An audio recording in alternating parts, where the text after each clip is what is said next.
Okay, so this is called a slump mold. We are using a bowl, okay, that looks like this, that is gonna get covered with paper towels. And so I'm gonna use a slab and I'm going to just lay this on top of it. And I'm gonna have to work from the center and push my way around and down the side of the bowl. Okay, so this is gonna slowly stretch the clay, and once this dries, it's going to create the shape of the bowl.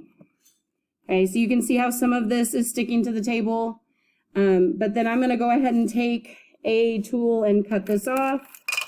So I'm just gonna, it looks like I've got a little bit of a gap like right here, and right over here, this one's a little bigger. Might be able to scoot that over. Let's look.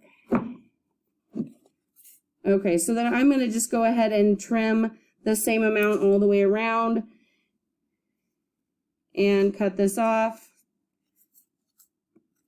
because I don't need any of that clay. And we can trim a little bit more later and be more precise later, but at least for right now, this is all you need to do, okay? You wanna make sure that it's tight to the bowl. You shouldn't have anything that's like falling off. So when you put that in front of the fan to dry, make sure that you give this a push and that it's tight and there's no gap. Okay, so this is where we are going to start with that teapot by making 2 of these and putting them in front of the fan to dry. And then we will assemble them once they are leather hard. If you look at this right now, like if I were to take this off, this would be really frustrating, right? Like it is so flimsy.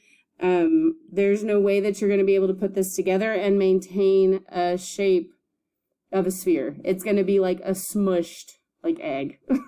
It's not going to look very good. So keep it on the bowl, put it in front of the fan, and we will pick up after these have dried some.